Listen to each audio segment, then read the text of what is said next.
in the building and live online. Hello online. So whether you're in Bristol or you're far away, you can join in the conversation. So my name's Martin O'Leary. I'm the studio community lead here at the Pervasive Media Studio. I'm a white man in my 40s with long hair and a beard, wearing a autumnal brown jumper today. Every Friday, we throw open the doors of the Pervasive Media Studio for Open Studio Friday, where we offer you the chance to spend some time in our space by hot desking alongside our residents and staff from 10 a.m. to 5 p.m. So especially big welcome to anyone who's new to the studio. Can anyone who's new to the studio put your hand up? All right, one or two.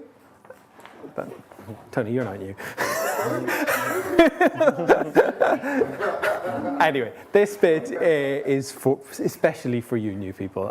What is the Pervasive Media Studio? We're a diverse and collaborative community exploring creativity and technology, everything from comedy to coding and product development to performance art. And we're a partnership between Watershed, where we are right now, UE Bristol and the University of Bristol, and we're funded by Arts Council England. And what we do is we offer studio space, desks, meeting rooms, events and opportunities, all for free to our residents as part of a spirit of generosity and mutual exchange. And we're a space for people to take risks with embryonic ideas and to make some time for collaboration. So just a few notes before we begin. Please do feel free to move around. There's a kitchen back there. You can grab a cup of tea or coffee or some water. We do have a quiet space just next to this space to my left, to your right. So if you need to take a break at any point, you can pop in there. There's some comfy sofas and beanbags, well soundproofed. There are fire exits at either end of the studio. Not expecting a fire drill today, so if you hear a fire alarm, it's probably real. One of the studio team will direct you to them, but they are, again, at the other end of the studio, my left, your right. And there are accessible toilets, including baby change, in the corridor over there, just next to the kitchen. There will be a Q&A at the end of the talk. Those of you who are watching online can pop your questions into the YouTube chat. Lawatim is here. He will be your voice in the room today. If you're in the building, please raise your hand and I will send around a microphone so the folks at home can hear you. You can get news on all of our future talks by heading to watershed.co.uk/studio, at PM Studio UK on Twitter, at Pervasive Media Studio at mastodon.social on Mastodon, or at Pervasive Media Studio on Instagram. So, our speaker for today, I am very proud to introduce Vincent Morriset. Vincent is an artist and director and the co-founder of Montreal-based studio Atwa. Vincent has a long history of amazing work with artists like Arcade Fire and Sigur Rós, and we're delighted to welcome him to Watershed as part of the first exhibition at Undershed, where he's showing Vast Body, a collaborative experiment on movement. Today he's going to share his experimentation with choreographers and machines and talk about some of his favorite projects from the last 2 decades, some old, some new, all very different. But beforehand, I'd like to hand over very quickly to Amy Rose, the curator of Undershed, to say a few words. Thanks, Martin. Hi, everybody. I just wanted to say something before Vincent begins, because it's very special to me that he is here and in this space. I was, before curating Undershed, I've been an artist in this world for about a decade, and I first encountered Vincent maybe in 2014 at IDFA, a Doc Lab, which is the festival in Amsterdam that showcases brilliant interactive art from around the world in the context of a documentary film festival. And I think I remember you doing a talk where you shared the beautiful interactive music video, Just a Reflector, which now is a long time ago, but it was kind of one of the first experiments in interactive music videos, which is a kind of crazy idea, really. And it's a beautiful piece, and I remember being really inspired by it and just being a bit like, who is this guy on the stage? I want to be friends with him. Like, what's he doing? And so it's really wonderful to have got to know you a bit over the years, and we've had various episodes of like trying to make some work together, but nobody funded it because they're annoying. And then having the chance to open Undershed with one of your pieces is a very big honour for me. So thank you so much for coming to Bristol all the way from Montreal. And I hope everybody joins me in finding your spirit of play and a kind of grounded approach to like just offering interesting and inventive and ingenious ways of working with interactivity, really inspiring. Because for me, that's always been a kind of, it's helped me think about how we work with people in an open, playful, silly way, and like that takes us away from complicated computers and formal environments and just kind of formality in general. So thank you for your irreverent spirit, and the floor is yours. Oh my God. I don't know. Need it. Thank you so much, Amy. Like, I'm really, truly honored to be here. Thank you for having me at Watershed. Like, participating at the Undershed is really a privilege. I will share with you a couple of projects we've done in the past. So the studio is Caroline and I. We're a couple. We live together. We have collaborators that join us depending of the projects. The studio is on the second floor of our house, and we have a secret passage in the closet that connects our home and our studio, kind of making a psychological gate between work and family time. We've been around for quite a while. I started doing web-based project, interactive project in the late 90s, and I founded the studio in 2007. At one point, we started to adapt some of the online projects into the physical world.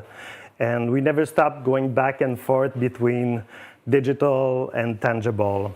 So this is Blah Blah. It was initially a web project that you could play online, and we turned it into in situ experience at the Gaîté Lyrics in Paris. Over the year, we've collaborated with a lot of music artists, Sigur Rós, Arcade Fire for 15 years, Skrillex. And this was the first project where I was combining my passion for cinema and my skills of programming. And it's considered the first interactive music video. We've created artwork, weird web stuff, interactive videos, documentary feature films. And the interactive online video, this one is for Sprawl 2, and we were controlling the choreography through the own movement with our webcam. And this is the project that Amy was referring to, like just a reflector. So the participative aspect can be done sometimes with lo-fi premises or complex technology. But the mindset is always the same: create meaningful interactivity to open new emotional windows. We are generalists. Caroline Robert, my partner, has a background in design, photo, illustration, me more in film and multimedia. We often jump into things that we don't know. So for this project, we learn how to play with high-density concrete and pigments, and we created this monumental bench for a public park where a lot of skaters go. So it was really important that it has the right edge, the right height, and that was kind of indestructible. And that bench became our interface and a kind of a permanent gift for the park. So this was an interactive projection in a park called Peace Park. And so the presence and the interaction, depending on the use of the bench, the outcome would change. A bit like as if the visitor were forces that transform imaginary tectonic plates, always creating new stratas on the path. And that specific area was a bit of metaphor about that. That used to be the red light, and there was a lot of gentrification. So for us, it was really important to kind of acknowledge that dynamic. And we wanted to catalyze those ephemeral encounters and social dynamics between people in the park. This is a project called Way to Go. It was released online in 2015. And the idea was to bridge my two passions, film and video game grammar. And we started to work on that project prior to the democratization of VR. So I thought I had this amazing idea of using surrounding photo filming and integrating into a headset and recreating the video game mechanism. So the idea was to use 360 video capture, but in movement. So this is me holding the camera rig, and I had this metronome in my back, so to kind of give me the stable So to give the illusion of moving in space, we were scrubbing into a panoramic video timeline. So basically, we had this video, 360 video of me moving in the wood. But actually, when you play the game, it's a bit like if you were moving forward in a film. But it gives you the illusion that you're moving in space as in a video game. So we paired this concept with traditional animation mapped in 3D using web technology. So we walk in a forest, we look around, and do different action like a traditional video game, but there's no CG. So this is the forest I shot. And there's no goals, there's no point to earn, just an invitation to explore. So this idea of putting the people into a state of ultra lucidity and to kind of experience with the notion of space and time. So as I said, like Atoa is small, like a team, like it's a small core, it's Caro and I, but we often work in small teams. So that in this picture, there's Philippe, who does the sound, Edouard, who coded the project, Caroline and I, in some kind of improbable shooting crew. And so this was us. And the limitation of working with 360 video is that you cannot hide. So we used these constraints to say, okay, we'll become protagonists in the project. And one of the funny thing is that we bumped into a hiker there, and I think he thought we were a Satanist cult or something like that, because it was like, it must have been a bit surprising. So this Caro kind of made this little black box things where she would photograph and capture like hundreds of videos of macros of little details in the forest. So basically, the project is a bit of a mix of a kind of a walk simulator video game, but it's also almost a BBC documentary. So because at any time you can stop and look around and discover something, and it's never the same thing. So you have a mix of kind of macro video. Yeah, we could see my hand, like this kind of the misses of the main character. So there's this invitation also to take your time and to slow down. And the more you slow and you look around, the more you discover. So it's still super fun to just run and fly and do backflips. But there is the kind of this acknowledgement of the effect of time and on perception.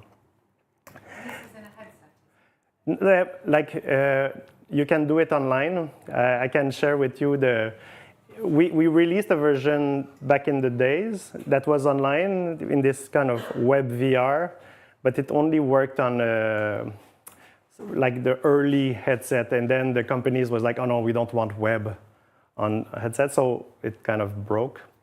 But it's still really enjoyable on a computer as a bit like a classical video game where you can do all those things, but it's on a flat screen. So the next project I want to show you is called Moto. It's another online project. The URL is moto.io. It's free, no installation needed. And it's an intimate participant experience that blurs the line between reality and fiction, a mix of book, film, and scavenger hunt. Sorry about that.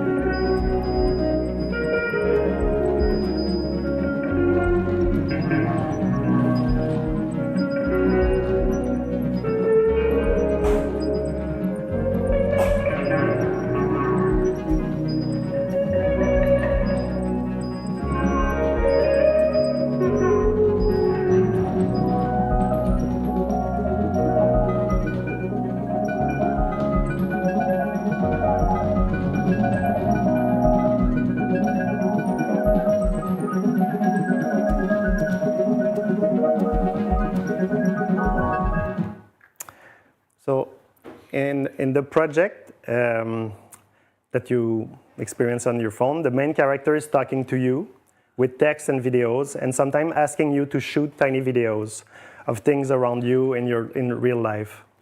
This time again, we wanted to put people in a hyper-lucid state, a bit like Way to Go, but in their environment. A little bit like when you are traveling in a new city. I'm in that state here just in Bristol, like I was at the market not too far and just like looking at what they were serving, how people are dressed, and et cetera, et cetera. So it's a state, a mindset that I really enjoyed. We wanted to make them look at their surrounding really closely or rediscover their house or their neighborhood through a different lens. The videos that you send become parts of the film and feed the mythology and memories of the characters, and tiny details of everyday life become special. Since the very beginning, we wanted to create a story that would be filled with raw footage, something that feels real and spontaneous, and that would reveal hidden gem in ordinary life.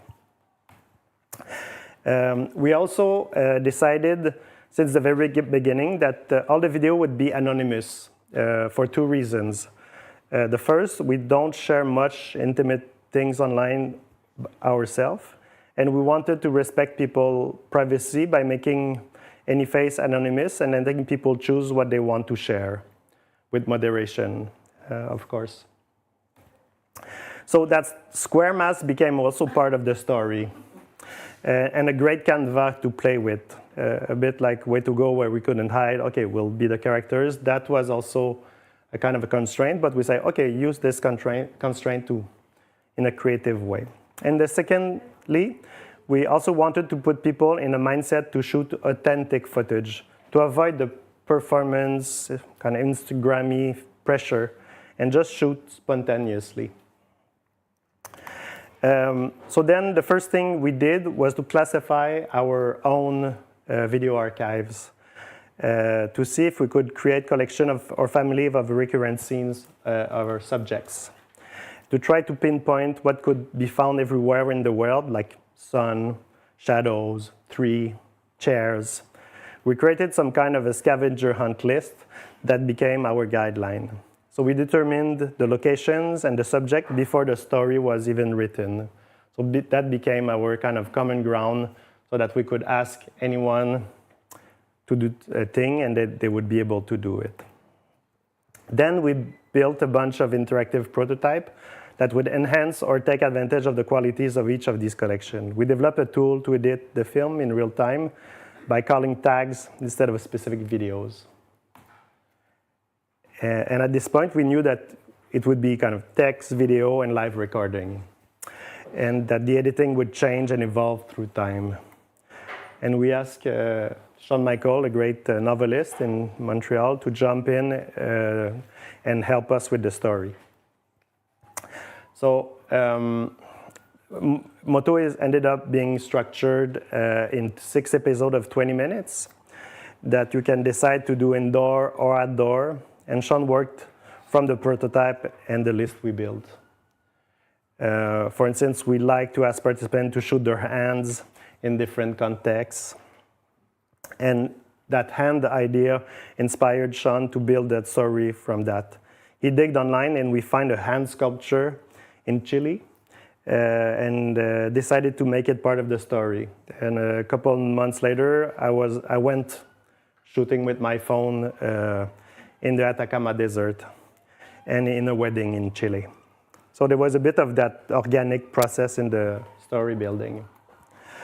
We also went to the archives of the Canadian Museum of Nature in Ottawa to shoot a horse skeleton, but then we had this collection of rocks, moss, and lichen, and that kind of got into the story also. We also, like the fact that it was this kind of raw, lo-fi, shoot your phone with no fuss aspect, we could ask anyone to help us. So a friend of ours, Sylvain, went to shoot a sculpture of the pharaoh Akhenaten at the new museum in Berlin, because that bust was part also of the story. So everything that you see in Moto is a mix of videos shot by our team and videos shot by people around the world who did Moto. So even if it's an intimate experience, we wanted the participant to feel that they are part of something bigger, feeling that they belong and share a special bond with other participants. So Moto was released in May 2020 at the beginning of the pandemic. And it was quite touching to see all those intimate space at a moment where we couldn't travel. So there was something, it wasn't planned for that, obviously, but it felt like that it was really at the right time. So I invite you. It's a project you can just really load on your phone, moto.io, and you could do it on your way back home, start it, and it's something that you can stop at any time and continue later. Another project, composition. I'll just try to, because there is something. Okay. We created a composition in a context of a residency at Phi Center. And we had carte blanche. And we had the desire to create a project at the intersection of different disciplines and explore the physicality and blur the lines between physical and digital. So manipulating objects on a table with other people, so that the collective ritual. So we use video mapping and dynamic music, some kind of a new take on mixed reality. So at the beginning of the residency, we were just bringing different accessories and experimented with different ideas of construction, manipulation, and transformation. One of the things that I brought from home was a collection of cubes that I had started years ago. I was asking the kids of my friends to draw faces, different faces on each side of the cubes with different emotion. And the more we played with those multi-faced cubes, the more we saw the potential of creating a multitude of scenes, choreography, characters. And Caroline, inspired by the all-over-the-place aesthetic, designed the carved cube for the installation. So the cubes become some sort of unit, as notes of a musical score, junction of body parts, or landscapes. So depending on the perspective you took on the project, composition could become a musical instrument, animation film, a sculpture, a board game, a miniature theater. So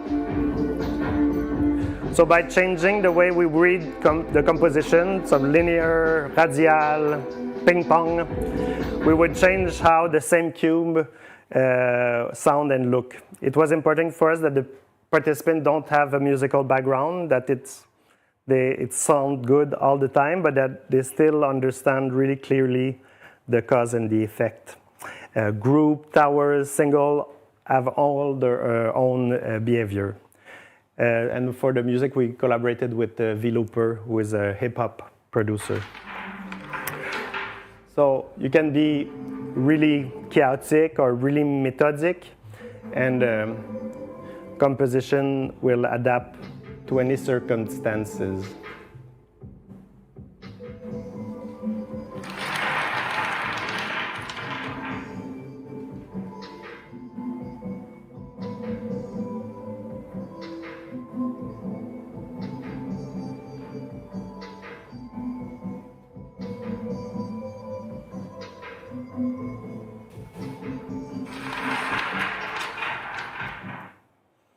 With our millimeter precise system, there is no need of glasses or device between the world and all folding on. So for us, it was really kind of a take on what could be AR in the future, kind of really engaging with the world, but without any anything behind between us. So this is a bird view of the table.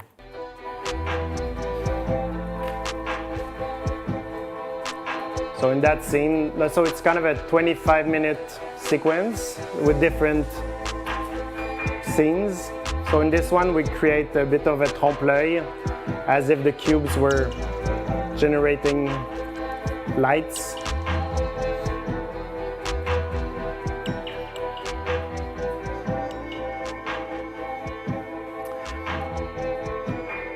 So there's also the satisfaction of collaborating between different people as a musical ritual. This becomes the musical score or the canvas. So we want to develop a version where instead of the cubes, the audience in the venue could become the musical score, creating a new musical ritual and different dynamics between the musician and the audience. So instead of a cube, it's people in a space. This is another project. This one was directed by Caroline. So, like sometimes for Vast Body, for instance, like Caroline and I co-direct some of the project I directed. This project was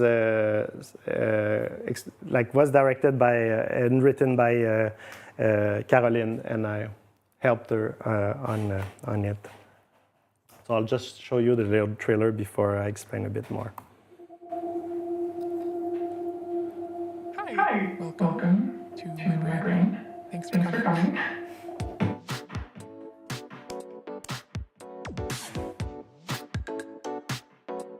My whole head's been spinning since this morning. A lot of the time, my feelings are super intense, but from the outside, you can't even tell. I have a pretty good feeling with you. Help me. Give me a big swing.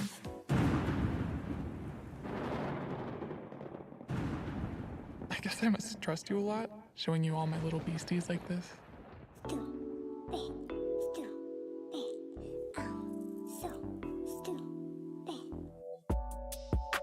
I get stuck in a loop, like I'm going round in a dryer forever.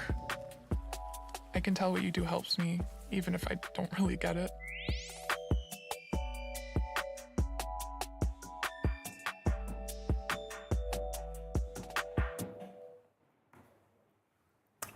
So when our daughter was born, Gabby, she did this beautiful sweatshirt. She's 9 now. Caroline started reading about child's brain. She wanted to understand how she experienced things.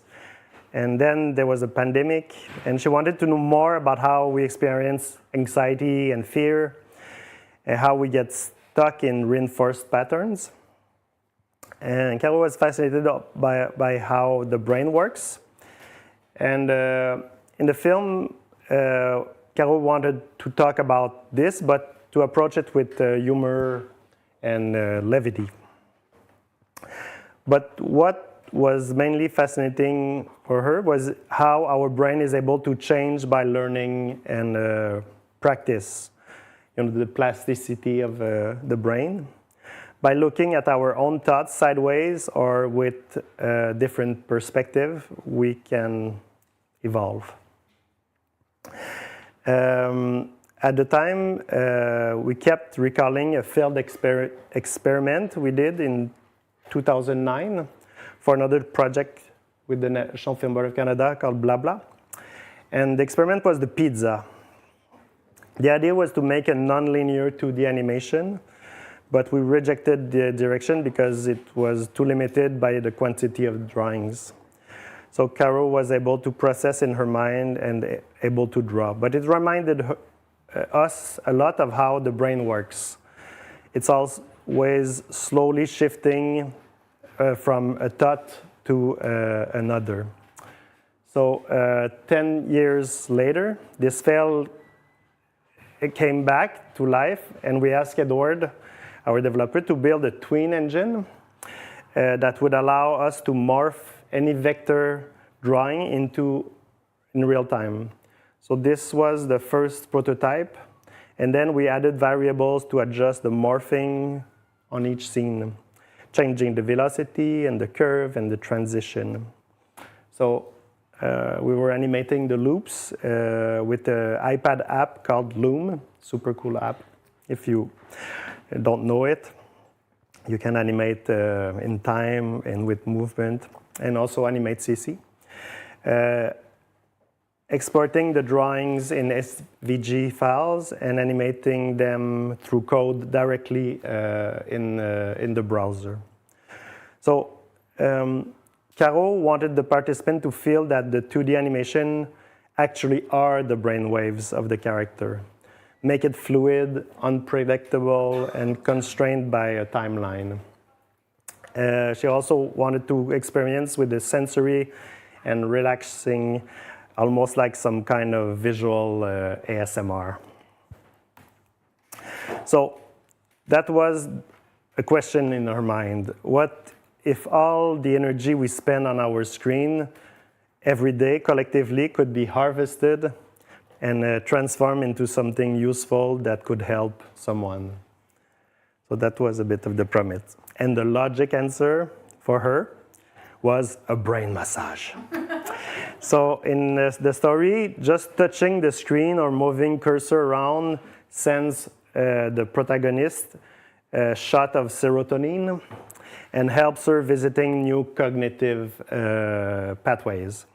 So the tiny gestures become gratifying and meaningful. And her brain activity becomes really tangible.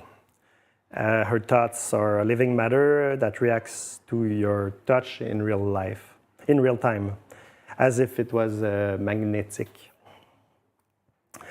So she feels your touch and responds to it, to any behavior.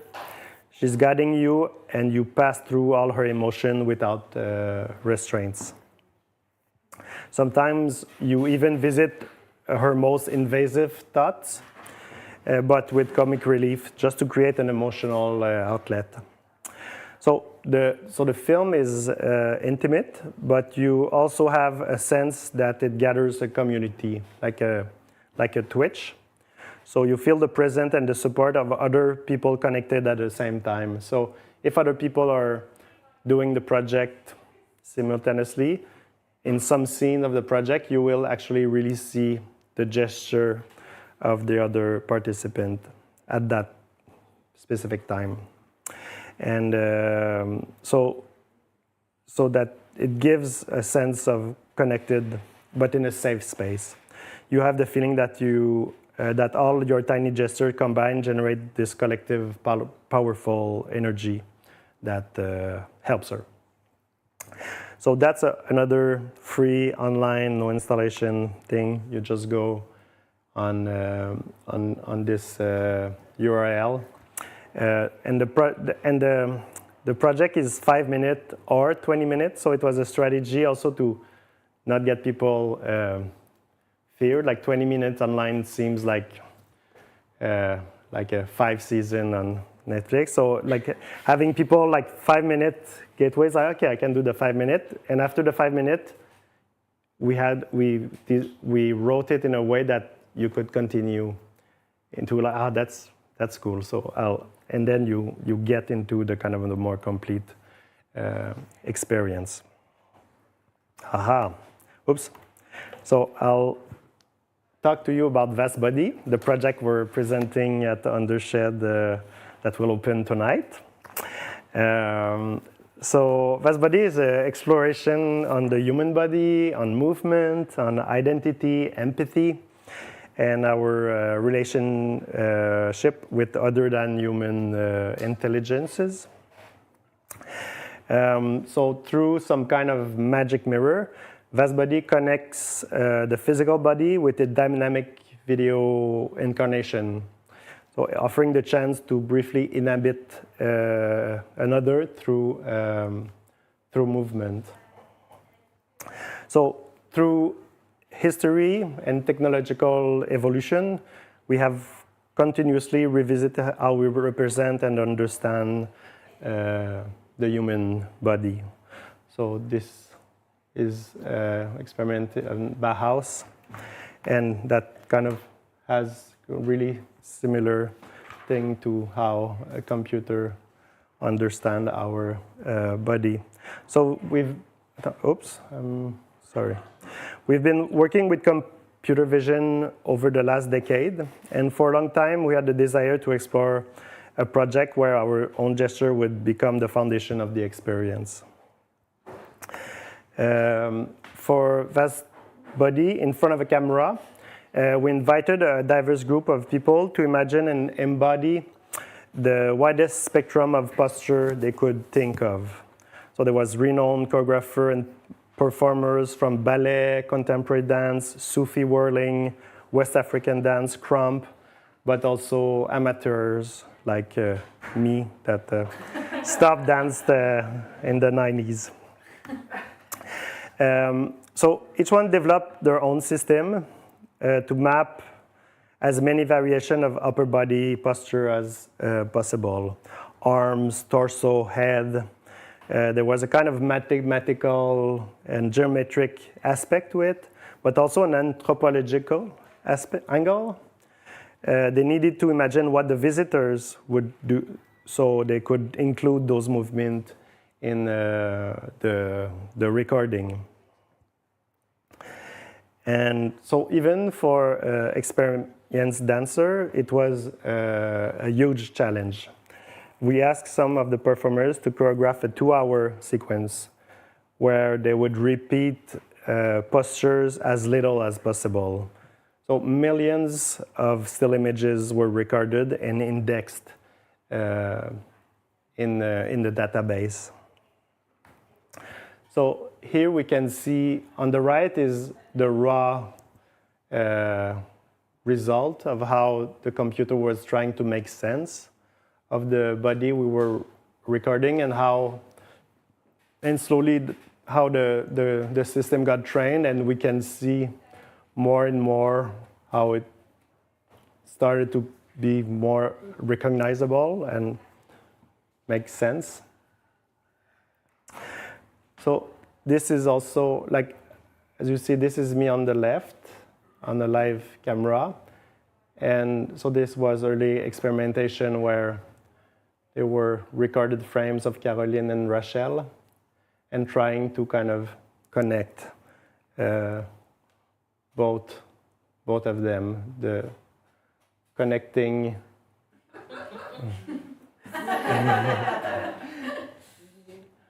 and the computer not completely understanding what is happening in the moment.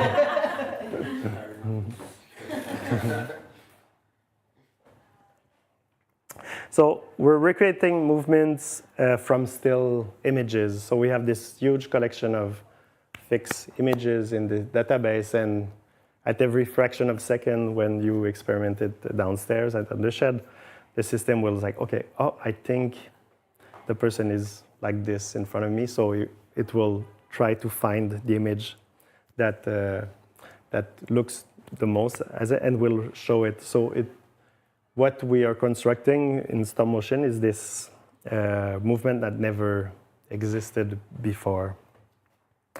And as we were developing the project, I had a feeling that we were at an interesting point in time where the limits of human imagination and the capacity of the artificial intelligence was colliding. An imperfect machine tracking system and a premise that challenged even the best human choreographer. I was thinking that when the system will be too perfect, it will become a bit boring. And since we're looking at moving pictures and not computer graphic, the connection with the protagonist is quite different. And at some point, you start to forget yourself and become the other as empathy emerge. Different body, different energies. By wanting to see the other doing specific things, you get less and less self-conscious about your own movement and kind of abandon yourself into the piece. So this is the version that we're presenting in Bristol, where a myriad of alter egos try to replicate the movement of the person facing you. You're becoming all of them at the same time. And in this example, it's the other way around. We see different people becoming one performer, Louise Le Cavalier. It's interesting to see how the same collection of image, the same recorded choreography become completely different things depending of who dance.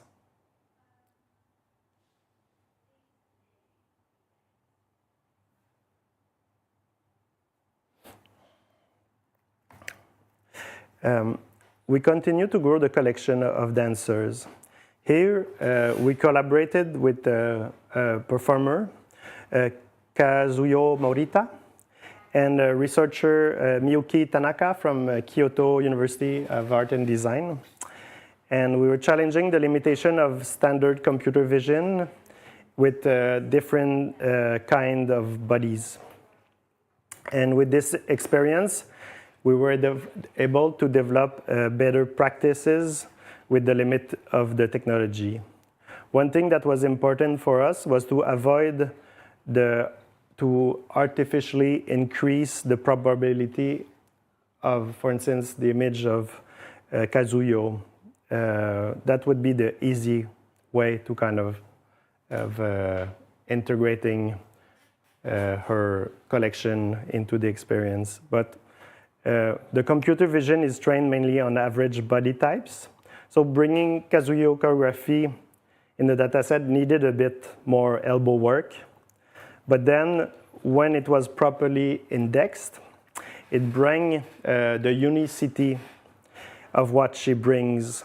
And we become Kazuyo in glimpses of posture as we push our own body into unusual movements that nobody else would have bring in front of the camera. So for us, it was really important that we develop a practice that we don't take shortcuts and that we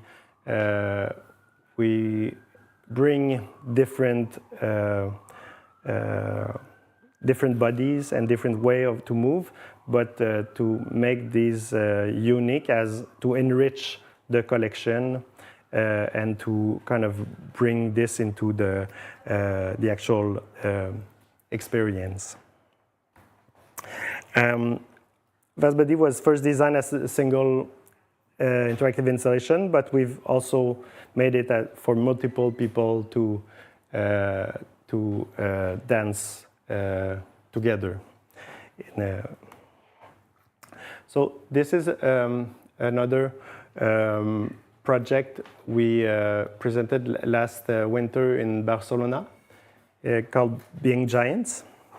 It was projected on the Design Museum of Barcelona. And the premise was based on century-old tradition of the.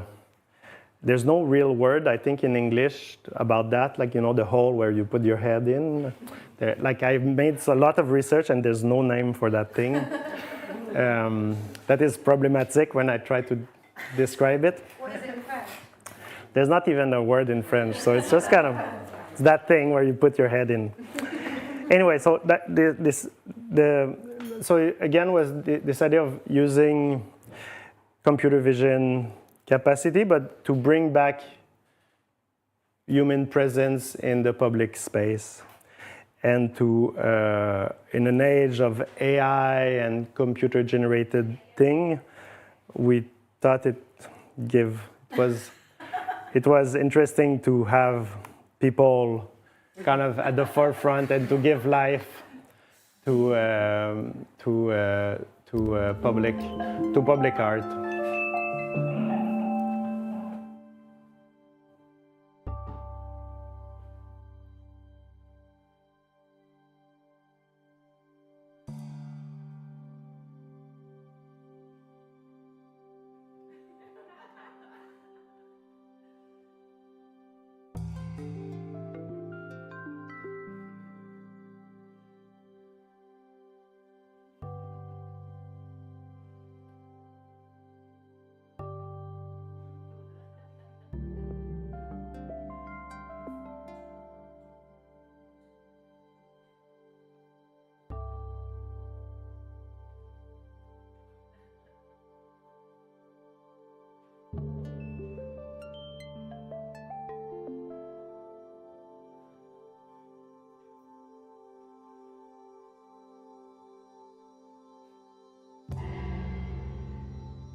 So the idea is really to like we call them the dessin troué. Like again, this I haven't found a great translation for that, but like a drawing with holes in them.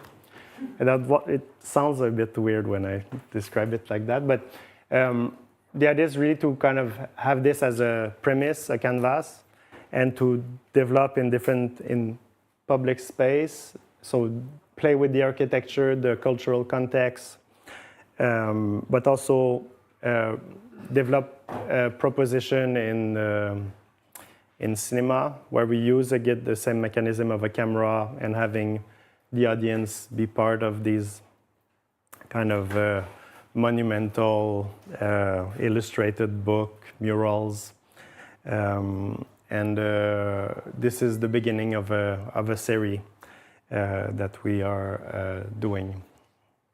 The last project I want to present you, and I will present it next week for a second time in Korea. It's called Sound House, and it's a project we developed for a band called Bel Orchestre. Oops, and Bel Orchestre recorded an album called House Music, but not like the music genre, but just because they recorded it in a country house.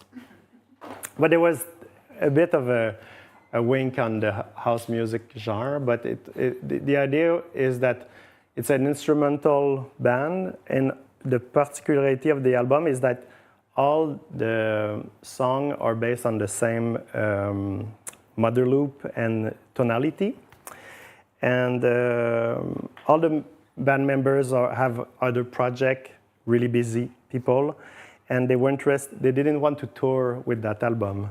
So they approached me and asked me if I could imagine a musical ritual that wouldn't involve them, so that people could go to a place, a venue, a museum, a gallery, and they could experience that album in a different way.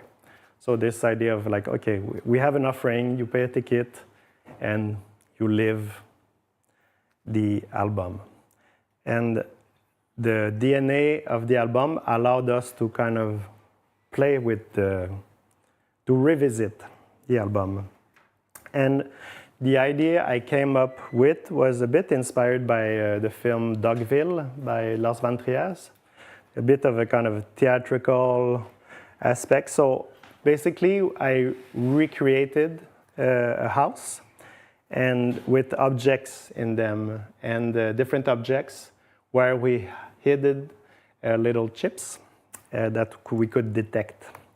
So this is a plan for the one I will present in Seoul, where we have windows, kitchen, bedroom, drawer, the entrance shelf, the sink, and the bathroom mirror. So gives a bit an idea. And underneath each plinth, there is a speaker hidden. So we have 12 speakers surrounding in the room. So people are invited to pick up the objects on the table and to move them around in the different rooms, on the different room plinths. And what happens when they take an object and put it on a plinth is that it will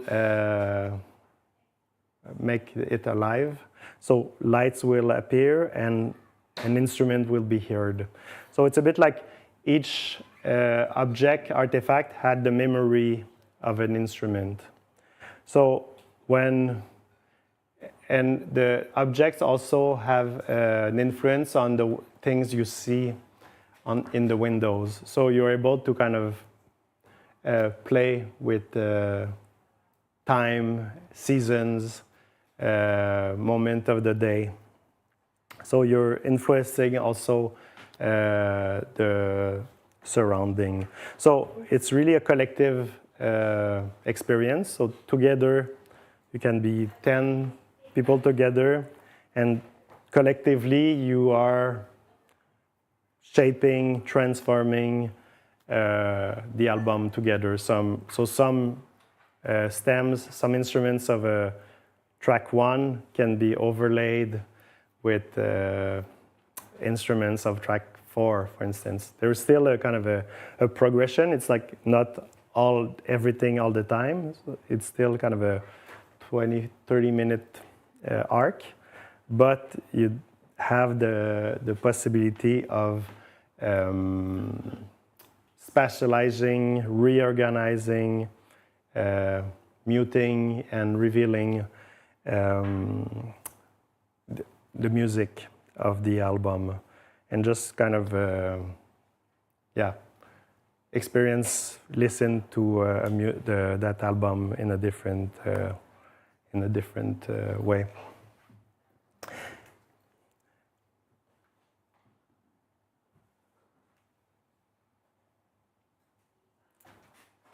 So next week will be the first time I will present it abroad, so I'm excited but also a bit nervous. A lot of little details and technology involved.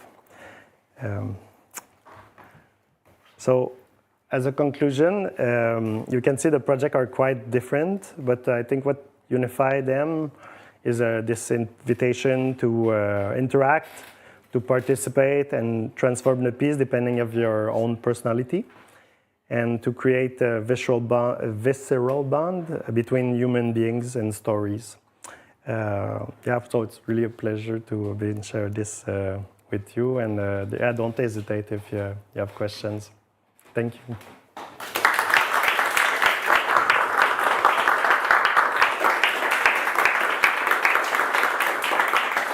Thank you very much, Vincent. Does anyone have a question? Want to kick us off?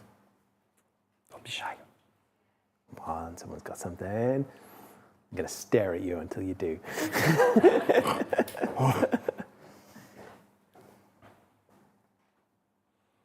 Yeah.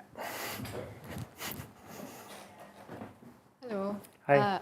I really enjoyed the talk, and I had a question about the motto project. Mm-hmm.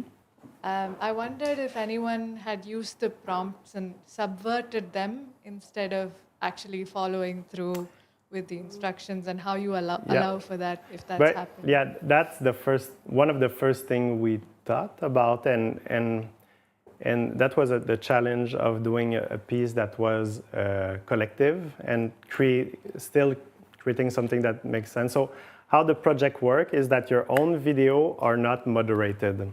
So when you record your stuff, you see them, and we use also, like, for instance, like at one point you say, like, can you touch something soft, and then like just like and then you feel like, so you shoot this. So like I follow the rules, but if I would have, and then maybe 10 or in a chapter later, I might use that video again into another context and play with this, but of course people will. But the thing that we introduce is that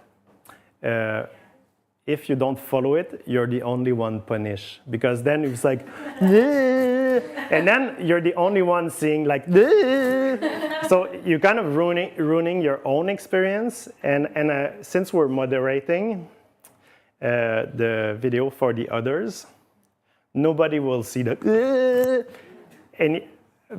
beside you. And at one point, we have a critical mass of content that we don't have the burden to moderate all the time. So once in a while, it's like, okay, random, bring some new stuff, good, bad, good, bad.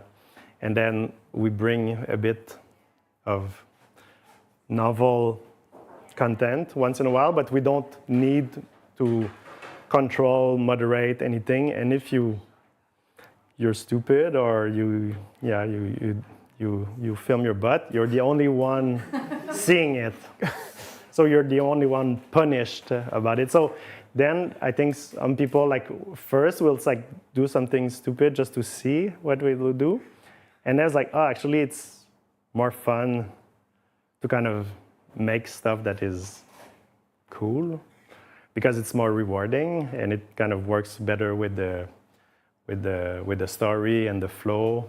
So it's kind of, it's one of those things where we kind of empower and put the responsibility in the hands of the user.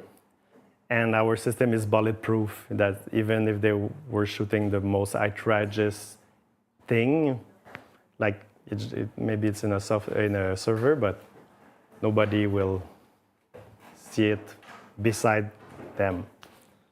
So that was our way, but for sure we thought about that, because you give someone a pencil and they will draw a penis. Like it's Thank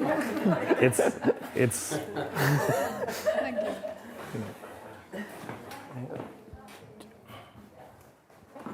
Hi, thank you so much for the talk. I was thinking about how in the period of time that you've been making work, our relationships to screens and images and the world around us and their like role in it has shifted. And I wondered whether like you've noticed like what that's meant for you in making work, and how audiences are reacting, or the way that you're thinking about the technologies you're using. I've always tried to make pieces that were not about technology, that there were never a comment about it, and I was always a bit not an optimism about it, but I was like, okay, like like to use that language, vocabulary, and platform to make things that can be interesting, where I could put love and that could reach people in a positive way. So I think even today, where in a context that is really dark, I still am